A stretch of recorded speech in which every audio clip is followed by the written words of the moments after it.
നമസ്കാരം, ദിയാസ് കിച്ചൻ റൂമിലേക്ക് എല്ലാവർക്കും സ്വാഗതം. അങ്ങനെ പറഞ്ഞ് ഓണം ഇങ്ങ് എത്തിയല്ലേ. ഇപ്പോൾ എല്ലാവരുടെയും ഓണം ഒരുക്കങ്ങളൊക്കെ എവിടം വരെ ആയി? ഇന്ന് ഞാൻ തയ്യാറാക്കാൻ പോകുന്നത് പായസമാണ്. സദ്യക്ക് പ്രധാനപ്പെട്ട ഒരു ഐറ്റമാണ് പായസം അല്ലേ. ഇപ്പോൾ ഇന്ന് ഞാൻ തയ്യാറാക്കാൻ പോകുന്നത് കടലപ്രഥമനാണ്. ശരിക്കും പറഞ്ഞാൽ അടപ്രഥമൻ കഴിഞ്ഞാൽ അടുത്ത് നിൽക്കുന്നതാണ് കടലപ്രഥമൻ. അപ്പോൾ ഈ ഒരു വീഡിയോയിൽ ഞാൻ കുറച്ച് ടിപ്സൊക്കെ പറയുന്നുണ്ട്. വീഡിയോ ഫുള്ള് കാണുക. അതുകൊണ്ട് തന്നെ ആദ്യമായിട്ട് ഉണ്ടാക്കുന്ന ആൾക്കാർക്ക് പോലും ഈ ഒരു റെസിപ്പി ഫോളോ ചെയ്താൽ പെർഫെക്റ്റ് ആയിട്ട് തന്നെ തയ്യാറാക്കാൻ പറ്റും. അപ്പോൾ എല്ലാവർക്കും സമ്പൽ സമൃദ്ധിയുടെയും സന്തോഷത്തിൻ്റെയും നല്ലൊരു ഓണം ആശംസിക്കുന്നു. എങ്ങനെ തയ്യാറാക്കാൻ കണ്ടു നോക്കാം. അതിനായി 250 ml കപ്പിൽ 2 കപ്പ് കടലപ്പരിപ്പ് എടുക്കുന്നുണ്ട്. ഇതാട്ടോ കടലപ്പരിപ്പ്. ഇത് സാമ്പാർ പരിപ്പല്ല, കടലപ്പരിപ്പാണ്. ഇനി ഇത് നന്നായിട്ട് കഴുകിയതിന് ശേഷം പറ്റുകയാണെങ്കിൽ ഇതുപോലെ ഒരു അരിപ്പയിലാക്കി വെക്കുക. കുക്കറൊക്കെ നമ്മൾ റെഡിയാക്കി എടുക്കുമ്പോഴത്തേക്ക് അതിൻ്റെ വെള്ളമൊക്കെ ഒന്ന് പോയി കിട്ടും. ഇനി ഇത് നന്നായിട്ടൊന്ന് വേവിച്ചെടുക്കണം. അതിന് വേണ്ടിയിട്ടൊരു കുക്കറിലോട്ട് ചെറിയ സ്പൂണ് നെയ്യ് ചേർത്ത് കൊടുക്കാം. നെയ്യ് നന്നായിട്ട് ചൂടായതിന് ശേഷം കഴുകി റെഡിയാക്കി വെച്ചേക്കുന്ന കടലപ്പരിപ്പ് ഇതിലോട്ട് ഇട്ട് കൊടുക്കാം. ഇനി ഫ്ലെയിം ഒന്ന് ലോ ആക്കിയതിന് ശേഷം കടലപ്പരിപ്പ് നന്നായിട്ടൊന്ന് വറുത്തെടുക്കണം. ഇങ്ങനെ വറുത്തതിന് ശേഷം കടലപ്പായസം തയ്യാറാക്കുകയാണെങ്കിൽ പ്രത്യേക ഒരു സ്വാദാണ്. അപ്പോൾ ഒത്തിരി സമയം എടുക്കില്ല. ചെറുതായിട്ടൊരു കളർ മാറി വരണം. അതുപോലെ തന്നെ നല്ലൊരു മണവും വരും. ചെറുതായിട്ടൊന്ന് വറുത്ത് വരും. ഒത്തിരി സമയം എടുക്കില്ല. ഒരു 8 മുതൽ 10 മിനിറ്റ് ആകുമ്പോൾ തന്നെ നന്നായിട്ടൊന്ന് വറുത്ത് ഇതിൻ്റെ വെള്ളമൊക്കെ നല്ല ഡ്രൈ ആയിട്ട് കിട്ടും. ഈ ഒരു സ്റ്റേജ് എത്തണം. അതായത് മുന്നത്തെക്കാട്ടിലും കടലപ്പരിപ്പിൻ്റെ കളർ മാറിയിട്ടുണ്ട്. അതുപോലെ തന്നെ വെള്ളമൊക്കെ പോയി നല്ല ഡ്രൈ ആയി കിട്ടിയിട്ടുണ്ട്. ഇനി ഇതിലോട്ട് വേഗം ആവശ്യമുള്ള വെള്ളം ഒഴിച്ചെടുക്കുക. ചൂടുവെള്ളം തന്നെ ഒഴിക്കണേ. 4 മുതൽ 4.5 കപ്പ് വെള്ളം വരെ ഒഴിക്കാം. കൂടി പോരുതേ. ടോട്ടൽ ഒരു 4 മുതൽ 4.5 കപ്പ് വെള്ളം ഒഴിച്ചിട്ടുണ്ട്. ഇനി നന്നായിട്ടൊന്ന് മിക്സാക്കി എടുക്കാം. ലിഡ് അടച്ചതിന് ശേഷം ഒരു മീഡിയം ഫ്ലെയിമിൽ 4 വിസിൽ വരുന്നവരൊന്ന് വേവിച്ചെടുക്കാം. സാധാരണയായിട്ട് ഇങ്ങനത്തെ പരിപ്പ് വർഗ്ഗങ്ങൾ കുക്കറിൽ വേവിക്കുമ്പോൾ ലിഡ് വൃത്തികേടാകാറുണ്ട് അല്ലേ. അതിന് വേണ്ടിയിട്ടുള്ള ചെറിയൊരു ടിപ്പ് എന്താണെന്ന് വെച്ചാൽ ടിഷ്യൂ പേപ്പർ ഇങ്ങനെ വെക്കുക. അതിനുശേഷം ഇതിൻ്റെ മുകളിലോട്ട് വിസിൽ വയ്ക്കുക. ഇങ്ങനെ ചെയ്ത് കഴിഞ്ഞാൽ ലിഡ് വൃത്തികേടാവത്തുമില്ല. ക്ലീൻ ചെയ്യാൻ വളരെ ഈസി ആയിരിക്കും. ഈ ടിപ്പ് ഒന്ന് ട്രൈ ചെയ്ത് നോക്കണേ. കടലപ്പരിപ്പ് വേകുന്ന സമയം കൊണ്ട് നമുക്ക് ശർക്കര ഒന്ന് റെഡിയാക്കി എടുക്കാം.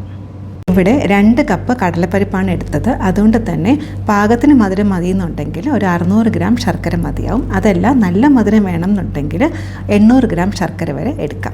800 ഗ്രാം ശർക്കര എടുത്തിട്ട് നല്ല മധുരം ഉണ്ടാവും. അപ്പോൾ നമുക്ക് എത്രയാണോ മധുരം ആവശ്യമുള്ളത് അതനുസരിച്ച് കൂട്ടുകയോ കുറയ്ക്കുകയോ ചെയ്യാം. അടുത്തായിട്ട് നാളികേരത്തിൻ്റെ പാല് റെഡിയാക്കി എടുക്കണം. അതിന് വേണ്ടിയിട്ട് 1.5 നാളികേരം എടുത്തിട്ടുണ്ട്. അതായത് ഒരു അത്യാവശ്യം വലിയ നാളികേരം പിന്നെ ഒരു പകുതി എടുത്തിട്ടുണ്ട്. അപ്പോൾ ഇതിൻ്റെ 2ാം പാലും 1ാം പാലും കൂടി എടുത്ത് വയ്ക്കാം.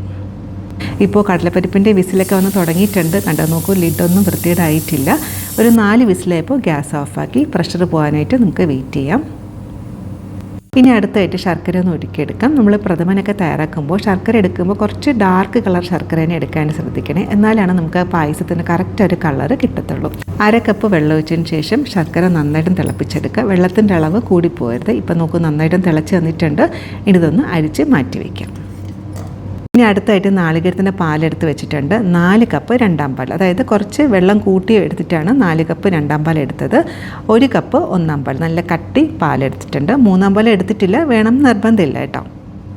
ഇനി അടുത്തായിട്ട് നെയ്യിൽ വറുത്ത് ചേർക്കാനായിട്ട് കുറച്ച് കാഷ്യൂനട്ട്, അതായത് അണ്ടിപ്പരിപ്പ് ഇതുപോലെ ഒന്ന് കട്ട് ചെയ്തെടുക്കണേ. അതുപോലെ തന്നെ കുറച്ച് തേങ്ങാക്കൊത്ത്. വേണമെന്നുണ്ടെങ്കിൽ കിസ്മിസും ചേർക്കാം. ഞാനിപ്പോൾ കിസ്മിസ് ചേർക്കുന്നില്ല. ഇതെല്ലാം ചെയ്തു വന്നപ്പോൾ കുക്കറിൻ്റെ പ്രഷറൊക്കെ മാറിയിട്ടുണ്ട്. ലിഡ് ഓപ്പണാക്കി നോക്കാം. ലിഡ് ഞാനൊന്ന് കാണിച്ചു തരാം കേട്ടോ. നമ്മൾ ടിഷ്യൂ വെക്കുന്നതുകൊണ്ട് തന്നെ നല്ല ഡ്രൈ ആയിട്ടുണ്ടായിരുന്നു. അപ്പോൾ ഞാൻ കുറച്ച് വെള്ളം ഒന്ന് തളിച്ചെടുത്തിട്ടുണ്ട്. ഇപ്പോൾ നോക്കൂ, ആ ഒരു ലിഡ് ക്ലീൻ ആക്കാൻ ഒരു ബുദ്ധിമുട്ടില്ല. ഈ ഒരു ടിപ്പ് തീർച്ചയായിട്ടും നിങ്ങൾ ട്രൈ ചെയ്ത് നോക്കണേ. ഇപ്പോൾ നോക്കൂ, കടലപ്പരിപ്പ് നന്നായിട്ടൊന്ന് കുക്കായി കിട്ടിയിട്ടുണ്ട്. അതുപോലെ തന്നെ നമ്മൾ ഒഴിച്ച വെള്ളവും പാകത്തിനായിരുന്നു. വെള്ളം ഒഴിക്കുമ്പോൾ ഒത്തിരി കൂടി പോകരുതേ. ഇനി അടുത്തതായിട്ട് ഇതുപോലത്തെ ഒരു തടിത്തവി ഉപയോഗിച്ചിട്ട് നന്നായിട്ടൊന്ന് ഉടച്ചെടുക്കുക. അതായത് നമുക്ക് വേണമെന്നുണ്ടെങ്കിൽ മിക്സിയിലൊന്ന് അടിച്ചെടുക്കാം. അങ്ങനെയാണെങ്കിൽ ഒത്തിരി അങ്ങ് ലിക്വിഡാവും. പക്ഷേ ഇങ്ങനെ ചെയ്യണമെന്നുണ്ടെങ്കിൽ കടലപ്പായസം കുടിക്കുമ്പോൾ ഇടയ്ക്ക് കടല കഴിക്കാനും കൂടി കിട്ടും. നിങ്ങൾക്ക് എങ്ങനെയാണോ ഇഷ്ടം അതനുസരിച്ച് ചെയ്യുക. എപ്പോഴും ഇങ്ങനെ ചെയ്യുന്നതായിരിക്കും കുറച്ചും കൂടി നല്ലത്. കാരണം ഇതിൽ നമ്മൾ ചൗവരി ചേർക്കുന്നില്ല. ചൗവരി ചേർക്കുകയാണെങ്കിൽ കുഴപ്പമില്ലായിരുന്നു. ഇതുപോലെ നന്നായിട്ടൊന്ന് ഉടച്ചെടുക്കുക. ഈ ചെറു ചൂടോടെ തന്നെ ഉടച്ചെടുക്കാനായിട്ട് ശ്രദ്ധിക്കണേ. അങ്ങനെയാണെങ്കിൽ പെട്ടെന്ന് തന്നെ ഉടഞ്ഞ് കിട്ടും. ഇതുപോലെ നന്നായിട്ടൊന്ന് ഉടച്ചെടുത്തിട്ടുണ്ട്. ഇനി നമുക്ക് പായസം തയ്യാറാക്കി തുടങ്ങാം. ഇനി അടുത്തായിട്ട് നല്ല ചൂട് കട്ടിലൊരു പാത്രം എടുക്കുക. ഞാനിപ്പോൾ ഉരുളിയാണ് എടുത്തേക്കുന്നത്. പായസം തയ്യാറാക്കുമ്പോൾ അറിയാമല്ലോ, കുറച്ച് നേരം നമുക്ക് ഇളക്കാനൊക്കെ ആവശ്യമായിട്ടുണ്ട്. അതനുസരിച്ചിട്ടാണ് പാത്രം എടുക്കേണ്ടത്. ഇനി ഇതിലോട്ട് നമ്മൾ നേരത്തെ റെഡിയാക്കി വെച്ചിരിക്കുന്ന ശർക്കര ഞാനൊന്ന് അരിച്ച് മാറ്റി വെച്ചതാണ്. അത് ഇതിലോട്ട് ചേർത്ത് കൊടുക്കാം. ഇപ്പോൾ ഗ്യാസ് ഓണാണ്. കൂടെ തന്നെ വേവിച്ച് വെച്ചിരിക്കുന്ന കടലപ്പരിപ്പും കൂടി ചേർത്ത് കൊടുക്കാം. വേവിച്ച് വെച്ചേക്കുന്ന കടലപ്പരിപ്പും ശർക്കരയും കൂടി നന്നായിട്ടൊന്ന് യോജിച്ച് കിട്ടണം. അതായത് ഒരു ലോ ഫ്ലെയിമിലിട്ട് നന്നായിട്ടൊന്ന് വരട്ടിയെടുക്കണം. ഇങ്ങനെ ചെയ്യുമ്പോഴാണ് ശരിക്കും ആ കടലപ്പായസത്തിൻ്റെ കറക്റ്റ് ഒരു ടേസ്റ്റ് കിട്ടുക. ഇങ്ങനെ വരട്ടിയെടുക്കാതെയും എളുപ്പത്തിൽ തന്നെ നമുക്ക് കടലപ്പായസം തയ്യാറാക്കാം. പക്ഷേ സമയമെടുത്ത് ഇതുപോലെ ഒരു 10-15 മിനിറ്റെങ്കിലും എടുക്കും കേട്ടോ, നന്നായിട്ടൊന്ന് വരട്ടിയെടുക്കാനായിട്ട്. അങ്ങനെ ചെയ്തുണ്ടാക്കുന്ന കടലപ്പായസത്തിന് പ്രത്യേക ഒരു സ്വാദാണ്. ഈ ഒരു പായസത്തിൽ വേണമെന്നുണ്ടെങ്കിൽ ചൗരിയും ചേർക്കാം. ഞാനിപ്പോൾ ചേർത്തിട്ടില്ല. ചൗരി ചേർക്കുകയാണെന്നുണ്ടെങ്കിൽ ചൗരി സെപ്പറേറ്റായിട്ട് വേവിച്ചതിന് ശേഷം ഇതിലോട്ട് ചേർക്കാം. വേറൊരു കാര്യം പ്രത്യേകം ശ്രദ്ധിക്കാനുള്ളതെന്ന് വെച്ചാൽ കടലപ്പരിപ്പ് വേകാതെ ശർക്കര ചേർക്കല്ലേ. ശർക്കരയിൽ കടലപ്പരിപ്പ് ചേർത്ത് കഴിഞ്ഞാൽ പിന്നെ വേഗില്ല. കടലപ്പരിപ്പ് കുറച്ചും കൂടി ഒന്ന് കട്ടിയാവത്തേ ഉള്ളൂ. ഇതുപോലെ നന്നായിട്ടൊന്ന് വരട്ടിയെടുക്കുക. ഇപ്പോൾ ഈ കടലപ്പായസം തയ്യാറാക്കുമ്പോൾ നമ്മളിങ്ങനെ വരട്ടിയെടുക്കുമ്പോൾ കുറച്ച് ഇതുപോലത്തെ നീളമുള്ള ഒരു തടിത്തവി ഉപയോഗിച്ചിട്ട് ഇളക്കാനായിട്ട് ശ്രദ്ധിക്കണേ. അല്ലാന്നുണ്ടെങ്കിൽ ചിലപ്പോൾ പൊട്ടി നമ്മുടെ കയ്യിലൊക്കെ വീഴാനുള്ള ചാൻസസ് കൂടുതലാട്ടോ. പിന്നെ സദ്യയൊക്കെ തയ്യാറാക്കുമ്പോൾ നമ്മൾ ഇതുപോലെ പായസം തയ്യാറാക്കുകയാണെന്നുണ്ടെങ്കിൽ കുറച്ച് നേരത്തെ തയ്യാറാക്കി വെക്കുകയാണെന്നുണ്ടെങ്കിൽ ആ ഒരു ടെൻഷനൊന്ന് മാറിക്കിട്ടും. പിന്നെ നമുക്ക് സാവകാശം മറ്റുള്ള കാര്യങ്ങളൊക്കെ ചെയ്താലും മതിയാവുമല്ലോ. അങ്ങനെ വരട്ടാൻ തുടങ്ങിയിട്ട് ഇപ്പോൾ ഒരു 10 മിനിറ്റ് ആയിട്ടുണ്ട്. ഇപ്പോൾ നോക്കൂ, ചെറിയ ചെറിയ ബബിൾസൊക്കെ വന്ന് തുടങ്ങിയിട്ടുണ്ട്. അതിൻ്റെ ഒരു ഇൻഡിക്കേഷൻ എന്ന് പറയുന്നത് വെള്ളമൊക്കെ ഡ്രൈ ആയിട്ട് തുടങ്ങി എന്നുള്ളതാണ്.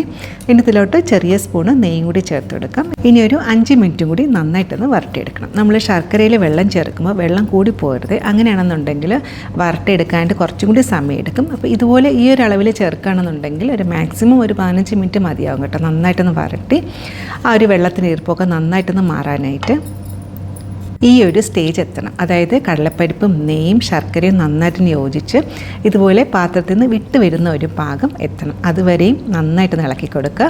ഇനി ഇതിലോട്ട് നമ്മൾ 2ാം പാലാണ് ചേർക്കുന്നത്. 3ാം പാൽ വേണമെങ്കിൽ 3ാം പാൽ ചേർക്കാം. ഞാനിപ്പോൾ 2ാം പാൽ മാത്രമേ ചേർക്കുന്നുള്ളൂ. 4 കപ്പ് 2ാം പാലാണ് ചേർത്തത്. 2ാം പാൽ ഒഴിച്ചതിന് ശേഷം നന്നായിട്ടൊന്ന് ഇളക്കി കൊടുക്കുക. അതായത് 2ാം പാലും അതുപോലെ തന്നെ ശർക്കരയും കടലപ്പരിപ്പും എല്ലാം കൂടി നന്നായിട്ടൊന്ന് യോജിച്ച് കിട്ടണം. അപ്പോൾ ഒരു മീഡിയം ഫ്ലെയിമിൽ ഇത് ചെറുതായിട്ടൊന്ന് കുറുക്കിയെടുക്കാം. ഈ ഒരു പായസം തണുക്കുമ്പോൾ കുറച്ചും കൂടി ഒന്ന് കട്ട് ചെയ്യാം. അതുകൊണ്ട് തന്നെ നമുക്ക് എത്രയാണോ കൺസിസ്റ്റൻസി ആവശ്യമായിട്ടുള്ളത് അതനുസരിച്ചാണ് കുറുക്കിയെടുക്കാനായിട്ടുള്ളത്. ഇപ്പോൾ സദ്യക്ക് ഇലയിൽ പായസം ഒഴിക്കണമെന്നുണ്ടെങ്കിൽ കുറച്ച് കട്ടിക്കായിരിക്കണം കേട്ടോ. അപ്പോൾ അതനുസരിച്ചാണ് ഇതൊന്ന് കുറുക്കിയെടുക്കേണ്ടത്. ഫ്ലെയിം ഒന്ന് മീഡിയത്തിലാക്കിയതിന് ശേഷം അറൗണ്ട് ഒരു 10 മിനിറ്റെങ്കിലും നന്നായിട്ട് ഇളക്കി കൊടുക്കുക. കൈയെടുക്കാതെ ഇളക്കേണ്ട ആവശ്യമൊന്നുമില്ല, ഇടയ്ക്കിടയ്ക്ക് ഇളക്കി കൊടുത്താൽ മതിയാവും. ഇപ്പോൾ നോക്കൂ, മുന്നത്തെ കാട്ടിലും കളർ കണ്ടോ, കുറച്ചും കൂടി ഒന്ന് മാറിയിട്ടുണ്ട്, ചെറുതായിട്ടൊന്ന് കുറുകി തുടങ്ങിയിട്ടുണ്ട്. പിന്നെ ഇതിൽ ചേർക്കുന്ന മധുരത്തിൻ്റെ അളവ്, മധുരം ഓരോരുത്തർക്കും ഓരോ ഇഷ്ടമായിരിക്കും. ചില ആൾക്കാർക്ക് പായസത്തിന് നല്ല മധുരം വേണം. അപ്പോൾ നമ്മൾ മധുരം എടുക്കുമ്പോൾ നല്ല മധുരം വേണം എന്നുണ്ടെങ്കിൽ ഇപ്പോൾ 400 ഗ്രാം കടലപ്പരിപ്പ് എടുക്കുകയാണെങ്കിൽ ഒരു 800 ഗ്രാം ശർക്കര എടുക്കുകയാണെങ്കിൽ നല്ല മധുരം ഉണ്ടാവും. ഞാനിപ്പോൾ ഒരു 600 ഗ്രാം ശർക്കര എടുത്തോളൂ. ഞാനിപ്പോൾ മധുരം നോക്കിയപ്പോൾ മധുരം പാകത്തിനാണ്. എന്നാലും മധുരം ഒട്ടും കുറഞ്ഞിട്ടുമില്ല, എന്നാലും ആവശ്യത്തിനുള്ള മധുരമുണ്ട്.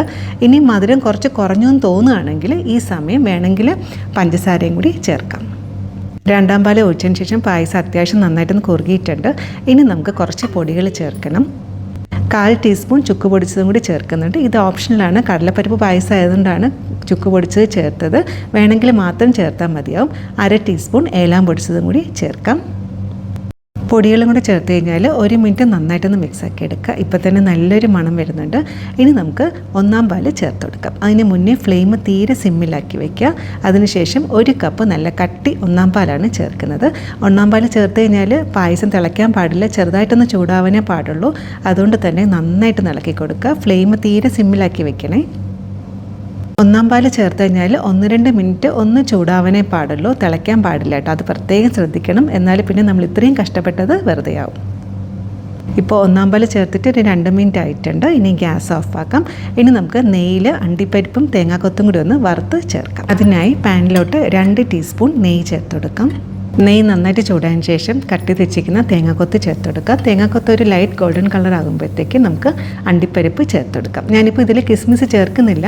കിസ്മിസ് ചേർക്കുന്നുണ്ടെങ്കിൽ അണ്ടിപ്പരിപ്പ് ചെറുതായിട്ടൊന്ന് മൂത്ത് വരുമ്പോഴത്തേക്കാണ് കിസ്മിസ് ചേർക്കേണ്ടത്. തേങ്ങാക്കൊത്തും അണ്ടിപ്പരിപ്പും നന്നായിട്ടൊന്ന് മൂത്ത് കിട്ടിയിട്ടുണ്ട്. നെയ്യോട് കൂടി തന്നെ റെഡിയാക്കി വെച്ചേക്കുന്ന പായസത്തിലോട്ട് ഒഴിച്ചെടുക്കാം. അങ്ങനെ നമ്മുടെ സ്വാദേറിയ കടലപ്രഥമൻ റെഡി ആയിട്ടുണ്ട്. ഇനി ഇത് നന്നായിട്ടൊന്ന് മിക്സാക്കിയതിന് ശേഷം സെർവ് ചെയ്യാം. ഇന്നത്തെ ഓണം സ്പെഷ്യൽ കടലപ്രഥമൻ എല്ലാവർക്കും ഇഷ്ടപ്പെട്ടാണെന്ന് വിചാരിക്കുന്നു. ഇതേ രീതിയിൽ നിങ്ങൾ തയ്യാറാക്കുകയാണെങ്കിൽ എല്ലാവർക്കും ഈ ഒരു പായസം ഇഷ്ടപ്പെടും. ഇതിപ്പോൾ ഞാൻ ഇലയിൽ ഒഴിക്കാൻ പാകത്തിന് കുറച്ച് കുറുക്കിയായിട്ട് എടുത്തേക്കുന്നത്. ഇപ്പോൾ നിങ്ങൾക്ക് എങ്ങനെയാണോ ഒരു പായസത്തിൻ്റെ കൺസിസ്റ്റൻസി ആവശ്യമുള്ളത് അതനുസരിച്ചിട്ട് 2ാം പാൽ ചേർത്തിട്ട് കുറുക്കിയെടുക്കുക.